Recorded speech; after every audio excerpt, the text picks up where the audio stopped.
स्वागत है, देशवासियों का स्वागत है, भारतवासियों का स्वागत है। आज हम जादू की दुनिया पे बात करने वाले हैं, लेकिन उससे पहले मैं आपको ये बताना पसंद करूंगा, किशोर कुमार, मनोज कुमार, ये दोनों, देवानंद, बहुत मशहूर अपनी फिल्म जगत के हस्तियां रही हैं। अच्छा, इनके गुण सुनिए। ये दोनों के तीनों, मनोज कुमार, देवानंद, किशोर कुमार, बहुमुखी प्रतिभा के गुणी थे, प्रतिभावान व्यक्ति थे, गुणवान व्यक्ति थे, और इवन एक तरीके से हरफन मौला थे। ये सबके सब राइटिंग में, एक्टिंग में, गायन में, डायरेक्शन में, स्टोरी राइटिंग में, सभी में एक्सपर्ट है। मतलब एक ही कलाकार जो है वो सभी, किशोर कुमार साहब गाना भी गा लेते थे, स्क्रिप्ट राइटिंग भी करते थे, कॉमेडी भी करते थे, स्टोरी भी लिखते थे, और यही मनोज कुमार साहब करते थे। यहां मैं आपको ये बताना चाह रहा हूं कि एक ही व्यक्ति कई सारी शैलियों, विधाओं और गुणों के अंदर माहिर व्यक्ति, हरफन मौला। उसी तरीके से हमारे पास में बैठे हुए हैं सुमित करविंदा जी। सुमित करविंदा जी जादू कला से जुड़े हुए हैं, लेकिन जादूगर भी है, मेंटलिस्ट भी है, माइंड रीडर भी है, मैजिक शो ऑनर भी है। इसके अलावा और भी विभिन्न प्रतिभाएं इनके अंदर है, जिसके विषय में हम बात करेंगे। सुमित जी, बहुत बहुत स्वागत है आपका खबरों की दुनिया में, जादू की दुनिया से आज आप खबरों की दुनिया में है। सबसे पहले अपने विषय में बताइए, शौक कैसे लगा जादू का, आना कैसे हुआ इस लाइन में? जी धन्यवाद। सबसे पहले तो मैं आपका धन्यवाद करूंगा, यहाँ पर आपने मुझे इस प्रोग्राम के लिए मुझे सिलेक्ट किया। ये है कि सबसे पहले मैजिक तो मैं बचपन से देखा करता था। मेरे फादर जादूगर अशोक करबंदा प्रोग्राम किया करते थे, उनको स्टेज पर असिस्ट करता था मैं। अच्छा। तो फादर तो स्टेट बैंक एम्प्लॉय थे, साइड बाय साइड अपने फ्री टाइम में वो शोज किया करते थे। जी। और ये एक बात है करीब 20 22 25 साल पहले। जी। तो क्या होता था वहां पर, इतनी रिक्वायरमेंट जादू की हुआ करती थी, लोगों को सच में कला से प्यार था और कलाकारों से प्यार था। जी। तो जब भी जित स्टेज प्रोग्राम होते थे, पापा के शोज होते थे, मैं उनका हेल्प करने जाता था। मुझे कुछ पैसे मिल जाते थे, जी। पॉकेट मनी, जैसे सामान उनका उठाना, स्टेज पर टेबल थोड़ी हेल्प कर देना। वो स्टेज शो करते थे, वापस आना उनके साथ। कई बार गाड़ी चला कर आ रहा हूँ, बाइक चला कर आ रहा हूँ, पापा को लेके आना जाना। तो इस तरीके से मेरी भी थोड़ी आउटिंग हो जाती थी, कई बार पैसे अच्छे मिल जाते थे। समझी मैंने मैजिक की इसके सीक्रेट जाने, और देखा कि पापा किस तरीके से शोज करते हैं। एक बहुत बड़ा नेटवर्क था, बहुत बड़ी इंडस्ट्री मुझे उसी टाइम नजर आती थी कि ये बहुत बड़ा फील्ड है। तो पता नहीं था कि मैं आ जाऊंगा, बस शुरू से देख रहा बहुत बढ़िया, बहुत अच्छा। हर क्षेत्र में कोई ना कोई एक प्रतिभावान व्यक्ति तो खैर चाहिए ही होता है। अच्छा, ये बताइए कि एक जादूगर को तो हम सब लोग बहुत बचपन से जानते हैं, अलादीन की कहानी, अली बाबा की कहानी, जादू की दुनिया की कहानी सुनते आए हैं। माइंड रीडर आज की तारीख में एक कोई उभरता हुआ जादू से जुड़ी हुई कला है, उसके विषय में बताइए, जो लोग नहीं जानते हैं। हूँ। मेंटलिज्म एक तरीके आजकल बहुत लोग कर रहे हैं, जी। बहुत लोग जानते भी हैं, लेकिन जो नहीं जानते उनके लिए है कि मेंटलिज्म एक तरीके से माइंड रीडिंग, एक थॉट आपकी रीडिंग का एक अच्छा। तरीका है, टेक्निक है। सामने वाले के विचारों को पढ़ लेना। जी बिल्कुल। विचारों को पढ़ना, जैसे दिमाग में जो चल रहा है वो बताना, जी। और थॉट्स को रिवील करना। जी। ये बहुत डीप में तो नहीं किया जा सकता इसको, क्योंकि हम भगवान नहीं है, हम एक तरह के आर्टिस्ट हैं। एक तरह की टेक्निक होती है इस जी। तरीके को पढ़ने की। साइकोलॉजिकल साइकोलॉजी एक तरीके का एक बेस है इसका। और साइकोलॉजी पढ़ने के बाद में ये सब चीजें करना और ये सब एक्ट करना काफी आसान हो जाता है। तो मैं यही कहूँगा कि जो लोग नहीं जानते इस बारे में, उनको मैं बता दूं कि ये एक तरीके से एंटरटेनमेंट का तरीका है। जी। आपको मेंटलिज्म, जैसे आपके माइंड में जो विचार चल रहे हैं, अगर मैं आपसे पूछूं कि आपका फेवरेट फिल्म स्टार कौन है, और जी। आपने माइंड में एक फिल्म स्टार की पिक्चर आ जाती है, जी। तो उस पिक्चर को मुझे बताना, मुझे रिवील करना, मुझे आपके बिना बोले, आपके बोलने से पहले मैं रिवील कर दूं, तो ये मेंटलिज्म है।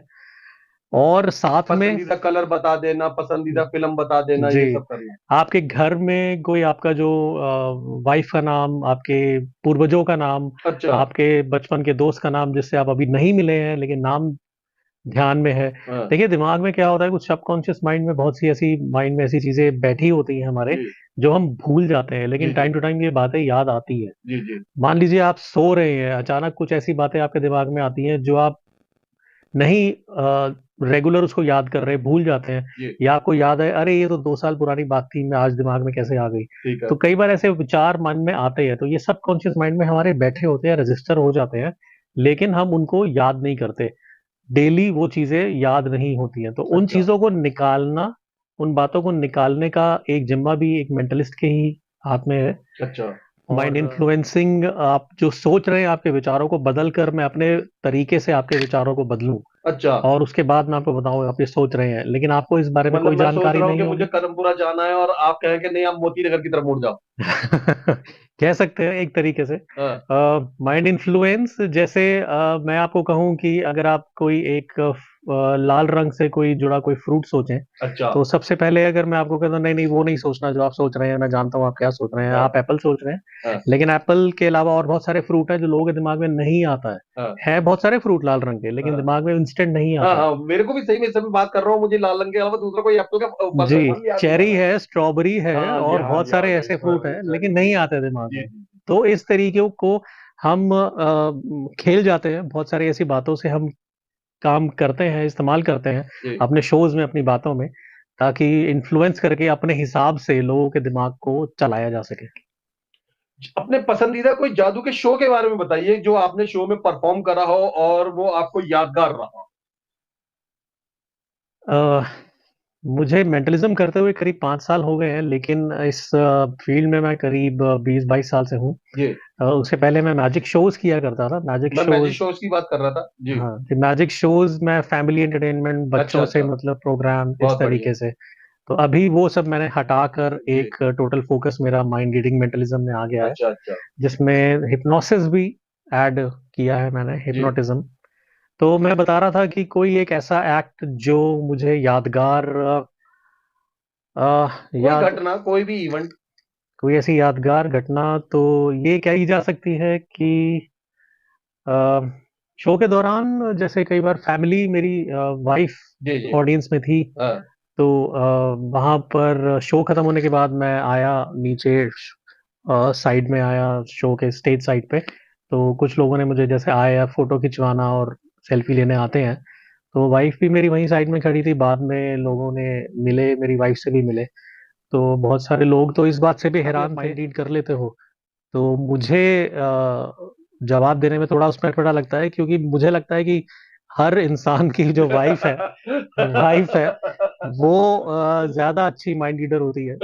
मुझे भी लगता है, सच में मैं से यही बात था। अच्छा, तो मुझे एक बात बताइए, आप अलग अलग जगहों पे जाते हैं, नौजवान खूबसूरत शादीशुदा महिलाएं जब आपको देख के मन में सोचती है, वाह क्या स्मार्ट पर्सनालिटी वाला नौजवान हमारे सामने खड़ा है, तो जब आप कैच कर लेते हैं ये वाली बात है, तब बाइक पास में खड़ी होती है या दूर होती है? नहीं नहीं, उस वक्त तो ऐसी कोई विचार ना मैं आने देता हूँ मन में, ना ही हो रहा है, क्योंकि जो हम काम करने जाते हैं एंटरटेनमेंट पर्पस बस वही है।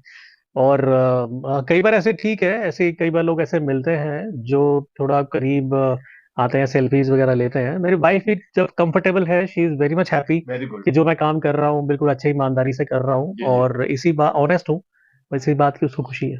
अच्छा सुमित जी, हम यहाँ दीवार पे ढेर सारे सर्टिफिकेट आपके देख रहे हैं, प्रमाण पत्र, सम्मान पत्र। मैं बता दूं, कुछ तो यहाँ पे लगे हुए दीवार पे दर्शकों, बहुत सारे इनके घर के अंदर ही चोबा पड़ा रहा है। इनके विषय में कुछ अलग अलग बताइए। जी जैसे हम ये दिल्ली टूरिज्म के ढेर सारे देख रहे हैं, सर्टिफिकेट आपको प्रदान किए गए हैं। जी, दिल्ली टूरिज्म तो हम सब जानते ही हैं, उनका एक मैजिक फेस्टिवल ऑर्गेनाइज हुआ करता था। तो मैजिक फेस्टिवल दिल्ली में हाट में। करीब, दिल्ली हाट में, जी, जी, दिल्ली हाट मैजिक फेस्टिवल अलग अलग जगह पे, 3 जगह पे बना हुआ है ये, दिल्ली अच्छा, अच्छा, हाट मैंने आपका दिल्ली अखबार में। में दैनिक जागरण में दिल्ली हाट पीतमपुरा वाले शो का ही आपने कभी करा होगा, वो खबर पड़ी थी। जी जी जी, जी, वो जी, 2010 में शुरुआत हुई थी, करीब 5 साल चला था वो, चार जी, पांच जी। साल तो उसमें क्या था कि करीब 25 से 30 जादूगर एक साथ एक ही जगह पर शो किया करते थे, और अच्छा, बहुत डिमांड अच्छी रही उसकी, बहुत पसंद किया गया लोगों में। और अ, उसमें मैं करीब मेरे साथ मेरी जो संस्था है, उस टाइम मैं एक संस्था का प्रेसिडेंट हुआ करता था, इंडियन ब्रदरहुड मैजिशियन। जी, सो वहां पर ये कह सकते और हैं दिल्ली टूरिज्म में जो प्रोग्राम हुआ, करीब 25-30 जादूगरों को मैनेज करना वो हमारी संस्था का काम था, मैं एज अ प्रेसिडेंट मैंने काम किया। बहुत बढ़िया।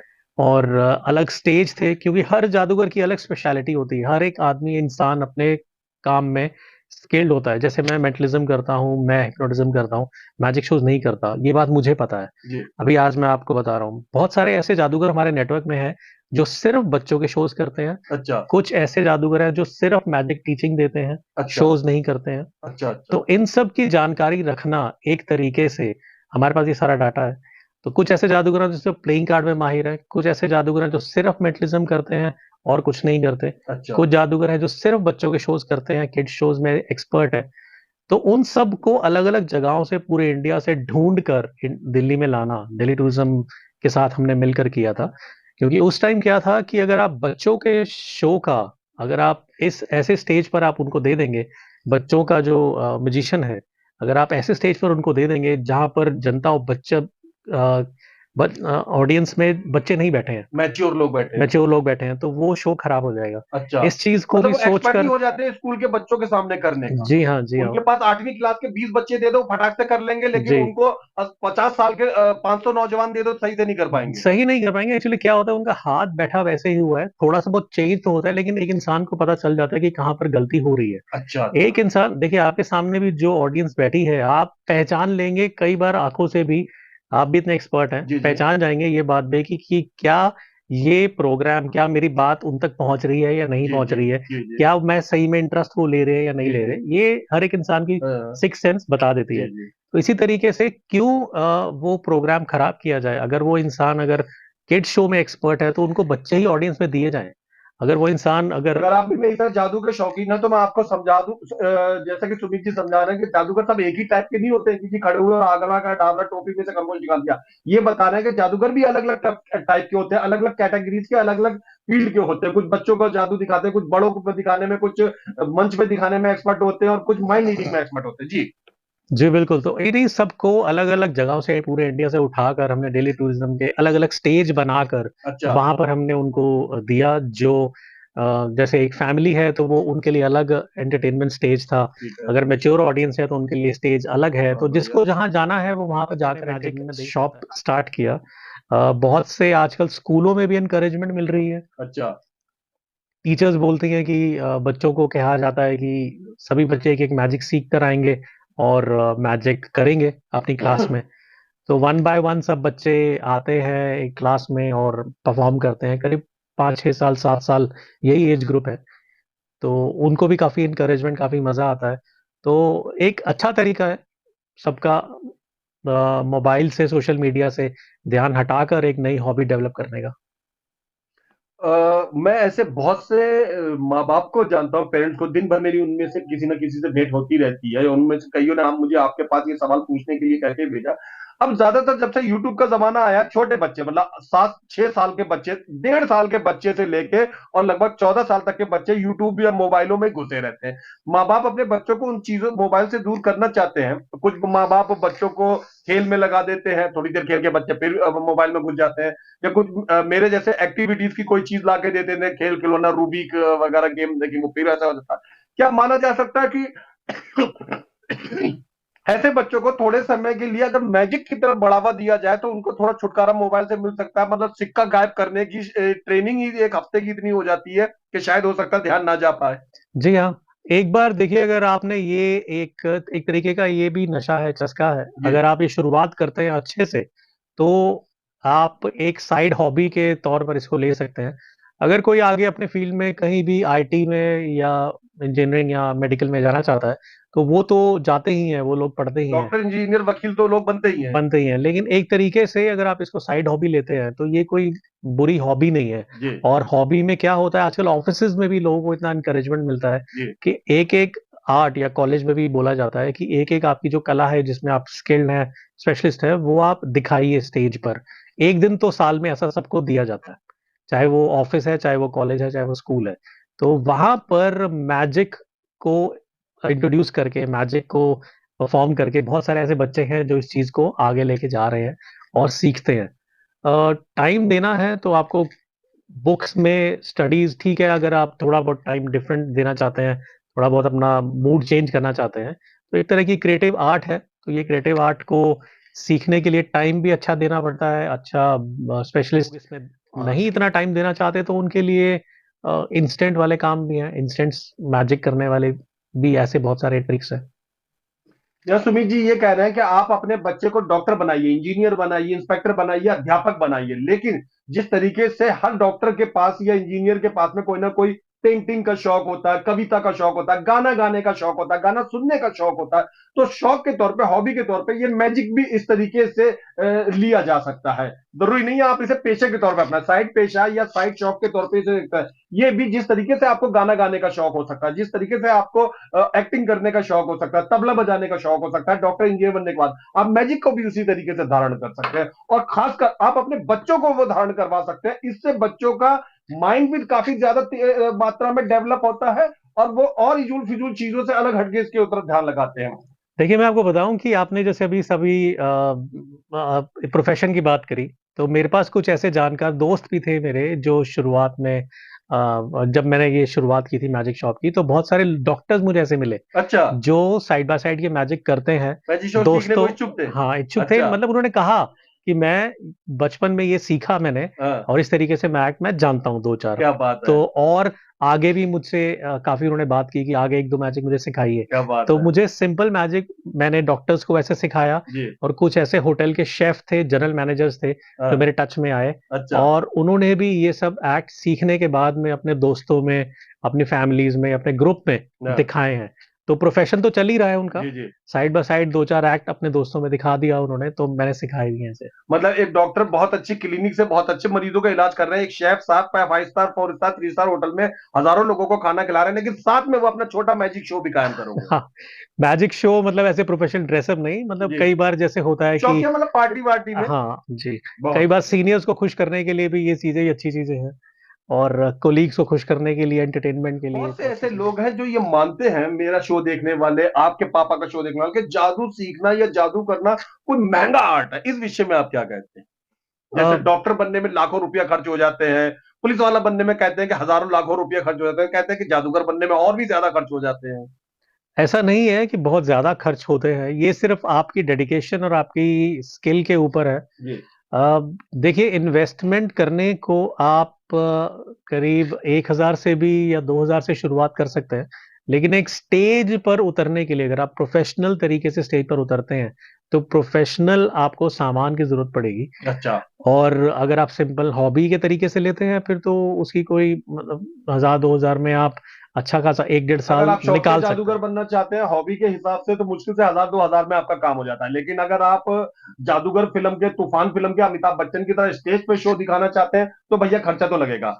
अब आ जाते हैं इस बात के ऊपर, कैरियर। क्या इस लाइन में कैरियर बनाया जा सकता है? बहुत से भाई, एक मेरी क्लास में 45 बच्चे थे, पर सारे डॉक्टर नहीं बन पाए, सारे इंजीनियर नहीं बन पाए, सारे पुलिस इंस्पेक्टर नहीं बन पाए, सारे पत्रकार नहीं बन पाए, उनमें से कई तो ठीक तरीके से प्रॉपर्टी डीलर भी नहीं बन पाए। तो वो 45 में से 4 5 बच्चे जो कुछ नहीं कर पाते, क्या लगता है कि जादूगरी पेशे में भी कुछ कमा हुआ सकते हैं, कैरियर बना हाँ सकते हैं? बिल्कुल, क्यों नहीं। तो मैजिक शॉप जो है हमारी, और जादूगरों की जो संस्था है इंडियन ब्रदरहुड मैजिशियंस, ये इसी तरीके से ही एनकरेज कर रही है कि ये आर्ट को बचाया जा सके, चलती रहे ये आर्ट लोगों तक और फैले, ज्यादा से ज्यादा लोग जुड़े, एक सर्कल बने, एक कम्युनिटी बने।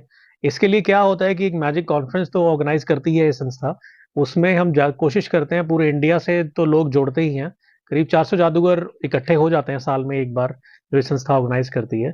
तो 3 दिन का प्रोग्राम होता है इसमें, सिर्फ जादू के बारे में जानकारी, जादूगरों की नेटवर्किंग, ये सब होता है। बाहर से भी, आउट ऑफ इंडिया से भी बहुत सारे लोगों को इनवाइट किया जाता है। तो वहां भी ये आर्ट ऐसा नहीं है कि बिल्कुल खत्म हो रही है, जबकि बाहर ज्यादा विकसित है। बाहर गवर्नमेंट से भी सपोर्ट मिल रहा है, गवर्नमेंट है सपोर्ट, फाइनेंशियल सपोर्ट है, संस्थाओं को सपोर्ट मिल रहा है, अकेडमी है, बुक्स हैं, ये सब चीजें जो म्यूजिशियंस जितना अपने हिसाब से कर सकते हैं वो कर रहे हैं। लेकिन गवर्नमेंट सपोर्ट और स्टेट वगैरह लेवल से भी जितना सपोर्ट मिलता है उनको, बाहर तो मिल ही रहा है। तो उनको एयर टिकट्स वगैरह भी मिलती हैं, ताकि आप जाइए बाहर, कॉन्फ्रेंसेज अटेंड करिए, और अपना आइडियाज बाहर शेयर करिए, आउट ऑफ इंडिया शेयर करिए। तो उनका भी एक तरीके से एक प्रोजेक्ट होता है, जो वो आते हैं, परफॉर्म करते हैं, शेयर करते हैं। और हमारे, मुझे लगता है कि अगर गवर्नमेंट थोड़ा एनकरेज करे इस बात को, अभी काफी एजुकेशन जी। गवर्नमेंट की तरफ से और स्किल्स को भी बढ़ावा मिल रहा है, लेकिन मैजिक एक ऐसी चीज है जो थोड़ा इग्नोर्ड है, भूल गए हैं लोग इस बात को, इस सब्जेक्ट को। तो ये एक बहुत सारे लोग हैं ऐसे जो साइड इनकम के तौर पर इसको लेते हैं, शाम को पार्टीज या कहीं भी अगर परफॉर्म करते हैं, तो एंटरटेनमेंट के, उन एंटरटेनमेंट तो आजकल सबको चाहिए। लेकिन एक बात मैं आपको बताऊं, मैंने कहीं इसे बुक में पढ़ा था कि ये एक मैजिक जो है वो एक एंटरटेनमेंट नहीं है, ये एक तरीके का हीलिंग प्रोसेस है।